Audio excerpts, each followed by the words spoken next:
Hello and welcome back to the channel travel यारी by MS. एक छोटी C drive पे निकले थे रात को आइसक्रीम खाने के लिए।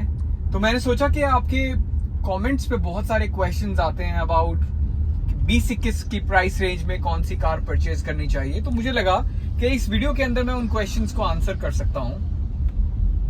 बहुत सारे लोग पूछते हैं कि आप क्या मुझे MG हेक्टर CVT लेनी चाहिए या DCT लेनी चाहिए, या MG हेक्टर लेनी चाहिए, या फिर हैरियर लेनी चाहिए, या फिर सफारी लेनी चाहिए फॉर दैट मैटर। तो ये सब क्वेश्चंस के आंसर करेंगे इस वीडियो के अंदर।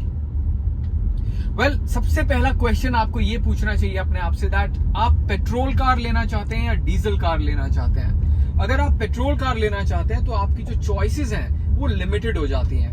वो चॉइसेस कौन सी होंगी? वो होंगी MG हेक्टर। अब DCT या CVT उसके ऊपर बाद में आएंगे। दूसरा, टाटा जो हैरियर और सफारी कार्स निकालती हैं वो सिर्फ डीजल में निकालती हैं, पेट्रोल में नहीं निकालती हैं। इसके अलावा आपके पास चॉइस है किया सेल्टोस, हुंडई क्रेटा या फिर XUV 700। अब इसके अंदर से भी हम फर्दर एलिमिनेट करेंगे 2-3 कार्स को। अब डिपेंड करता है आप किस साइज की गाड़ी लेना चाहते हैं। देखिए MG हेक्टर जो है ना वो एक थोड़ी सी बड़े साइज की कार है, ऑलमोस्ट फॉर्च्यूनर से, थोड़ी सी छोटी है फॉर्च्यूनर से, लेकिन सेल्टोस से और क्रेटा से थोड़ी सी बड़ी है डायमेंशंस में, थोड़ी सी हैवी है डायमेंशंस में। सो अगर आपको हैवी लुक की SUV चाहिए जैसे कि हैरियर है या फिर हेक्टर है और पेट्रोल में चाहिए, then Hector should be your choice. The other option can be XUV 700। ना बहुत सारे लोगों को ये एक इश्यू होता है कि हमें महिंद्रा की कार पसंद नहीं है या हमें डिजाइन पसंद नहीं है, ओवरऑल लुक पसंद नहीं है। लेकिन मैं कहना चाहता हूं कि महिंद्रा की जो XUV 700 है वो एक बहुत ही लेजेंडरी इंजीनियरिंग मार्वल है जिसमें बहुत रिफाइनमेंट है और फीचरफुल गाड़ी है। MG को लोग बोलते हैं it's a Chinese car, but मैं yes, the company is owned by China, it's a Chinese company, but it is manufactured in India। तो वो जो डाउट है चाइनीज कार है, चाइनीज माल है, सस्ता है, टिकाऊ नहीं है and all that, all those are myths। it's a very refined car। अब आते हैं कि आपको मैनुअल कार लेनी चाहिए या डीजल कार लेनी चाहिए। मैं स्ट्रांगली सजेस्ट करता हूं कि आपको ऑटोमेटिक कार लेनी चाहिए, ना कि मैनुअल। उसका रीजन ये है कि automatic cars are easy to drive, they are fun to drive, they are more powerful and they are like very relaxing. When you drive, बहुत रिलैक्स ड्राइव होती है और आप आराम से अपना एक हाथ अपना आराम से रख सकते हो, एक पांव आराम से रेस्ट कर सकते हो, and you don't have to use and press clutch all the time in city traffic etcetera. तो बहुत ही अमेजिंग होती है।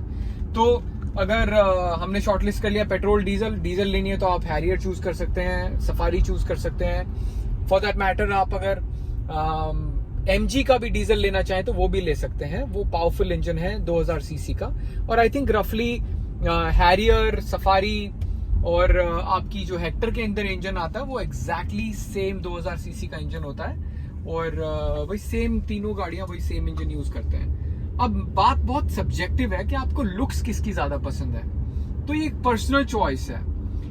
हैरियर भी बहुत अच्छी बनी है, बट मैं खुद एक टाटा का फैन नहीं हूं। मुझे लगता है टाटा को और ज्यादा इंजीनियरिंग पे काम करने की जरूरत है, रिफाइनमेंट पे काम करने की जरूरत है। अगेन वो मेरा पर्सनल ओपिनियन है। तो आप हेक्टर चूज कर सकते हैं for sure. Hector can be a good choice. The best part of the car is it's build quality. आप जैसे ही दरवाजा खोलेंगे ना हेक्टर का, आपको पता लग जाएगा कार की बिल्ड क्वालिटी बहुत सॉलिड है। इसको थोड़ा पर्सपेक्टिव में अगर मैं रख के बताऊं तो मैं आपको बताना चाहता हूं कि मैं इसको बहुत लॉन्ग ड्राइव्स पे लेके गया हूं और बहुत रफ पैचेस पे भी मेरी कार चली है। रफली मैं करीबन 13,000 कार चला चुका हूं, लेकिन मेरी कार में से एक आवाज तक नहीं आती है, ना ही सस्पेंशन की, ना ही किसी चीज के बजने की, ना ही प्लास्टिक की, किसी भी चीज की नहीं है। तो ड्यूरेबिलिटी के मामले में बहुत ऑसम है। अगर आप मुझसे पूछेंगे कि मुझे अगर अभी डिसीजन लेना हो कि पर्सनली कौन सी लूंगा, तो पर्सनल चॉइस जो मेरी होगी वो होगी XUV 700 AXL AX7L, क्योंकि वो कार जो है वो बहुत ही फीचर लोडेड कार है। उसमें सभी फीचर्स आते हैं जो भी आपको चाहिए, तो आपको कोई कॉम्प्रोमाइज नहीं करना पड़ेगा। बेशक वो 7 सीटर है और मेरे लिए 7 सीट्स की जरूरत नहीं है, बट AX5 के अंदर सारे फीचर्स नहीं आते हैं, तो फिर इसलिए मैं AX7L परचेज करना पसंद करूंगा, वो भी पेट्रोल की। क्योंकि पेट्रोल वाली जो कार है वो ज़्यादा पावरफुल है डीजल वाली से, बहुत रिफाइंड है। वाइब्रेशन जिसको हम NVH बोलते हैं, नॉइज वाइब्रेशन एंड हार्शनेस, वो पेट्रोल की कार में बिल्कुल भी नहीं है और बहुत ही अच्छी ड्राइव है।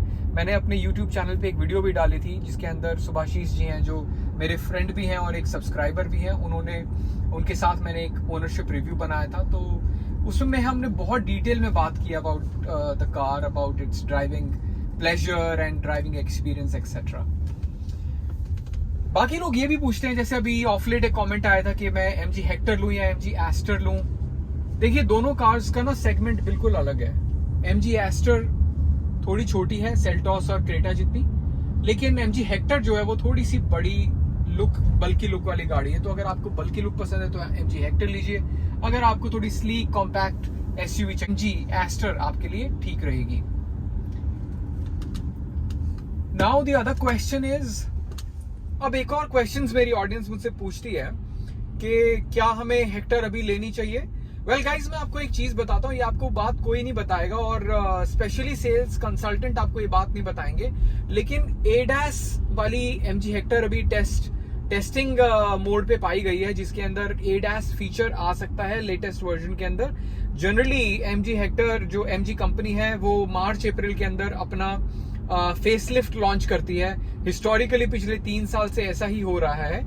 तो जो नया वाला वर्जन आएगा MG हेक्टर का, उसके अंदर बहुत ज्यादा उम्मीद है कि ADAS सिस्टम आएगा और प्राइस रेंज के अंदर 50-60 हजार का फर्क आता है। तो अगर आप हेक्टर अभी बुक कराना चाहते हैं तो मैं आपको सजेस्ट करूंगा कि आप थोड़ा सा रुक जाइए, जो फेसलिफ्ट वर्जन है उसको आने दीजिए और उसके बाद आप बुक कराइए। बहुत सारे लोग पूछते हैं कि हमारा XUV 700 लेने का मन है लेकिन उसका वेटिंग पीरियड 14 महीने 15 महीने है। वेल गाइज, मैं सबको एक बात बताना चाहता हूँ, जब आप बुकिंग अमाउंट दे देते हैं तो उसके बाद ना कंपनी के ऊपर बड़ा प्रेशर होता है उन डील्स को क्लोज करने का, और चाहे वो आपको 14-15 महीने बोले लेकिन आपको वो 2 महीने के अंदर अंदर कार दे देते हैं। ये मैंने खुद देखा है। जब मैंने अपनी MG हेक्टर ली थी तो मुझे बोला गया था कि 4 महीने की वेटिंग है और 4 महीने से पहले आपको गाड़ी नहीं दे सकते।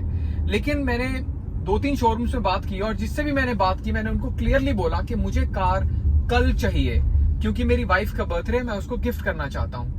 ट्रस्ट मी, मैंने संडे को बुकिंग अमाउंट दिया और मंडे को जाके मैं कार ले आया था, जस्ट एग्जैक्टली 1 डे लेटर, जब 4 महीने की वेटिंग थी। तो आप भी ये टेक्निक्स का यूज कर सकते हैं। देखो, सेल्स वालों को हर सेल्स रिप्रेजेंटेटिव के टारगेट्स होते हैं और सबके पास कुछ ना कुछ कार स्टॉक्स में होती हैं, राइट। कहीं ना कहीं थोड़ा कलर का मे भी आपको कॉम्प्रोमाइज करना पड़े। मैंने तो वो भी नहीं किया था, मुझे व्हाइट लेनी थी तो मैंने व्हाइट ले ली थी।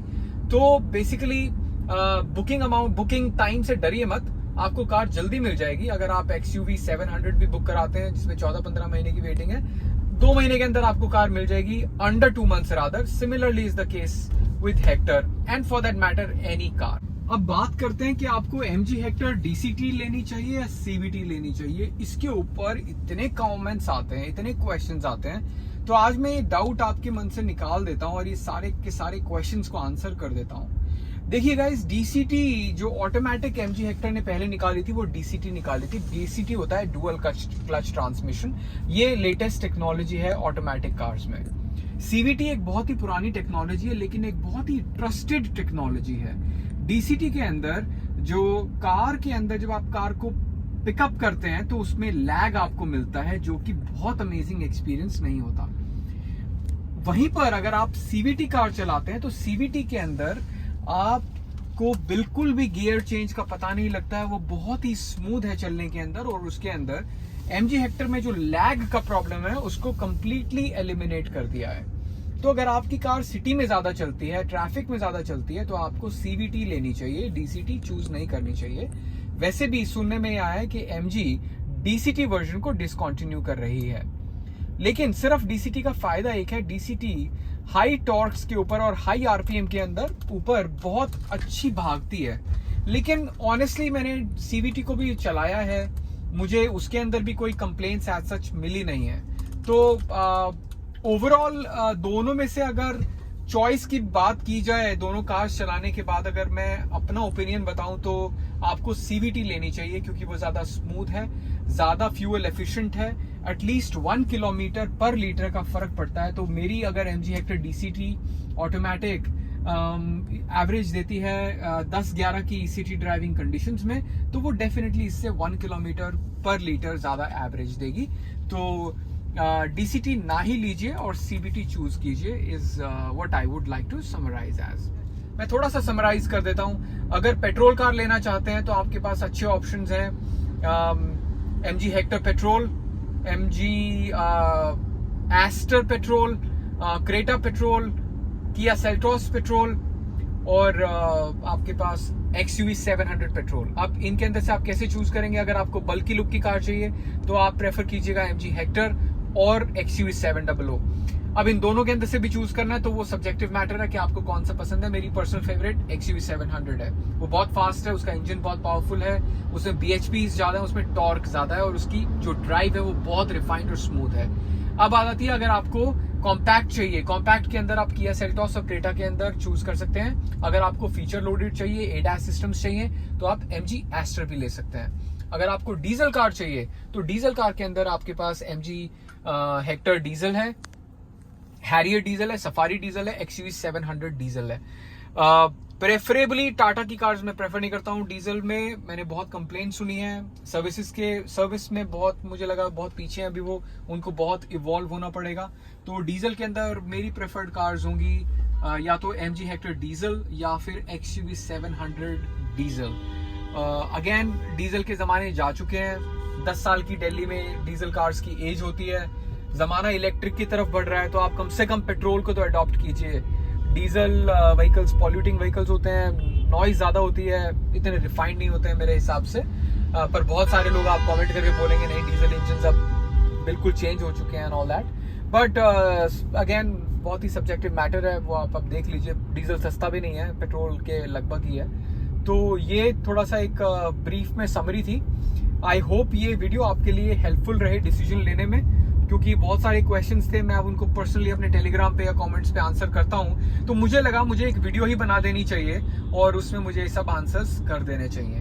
होप ये वीडियो आपको काम की लगे, आपको पसंद आए तो थम्स अप कर दीजिएगा, लाइक बटन को हिट कर दीजिएगा। अगर चैनल पे नए हैं तो चैनल को सब्सक्राइब कर लीजिएगा। वैसे भी अब चैनल मोनेटाइज होने वाला है, रेगुलर वीडियोस बनाऊंगा। काम के साथ साथ, जॉब के साथ साथ मैं वीडियोस बना नहीं पाता हूँ, तो इसलिए थोड़े गैप के बाद वीडियोस आती हैं। बट कोई बात नहीं, कुछ कोलैबोरेशंस करूंगा तो ताकि व्यूअरशिप थोड़ी सी और मिले, हमारा चैनल थोड़ा सा और बड़ा हो। और अपना प्यार बना के रखिए, साथ जुड़े रहिए और आप सभी का दिल से जुड़े रहने के लिए धन्यवाद।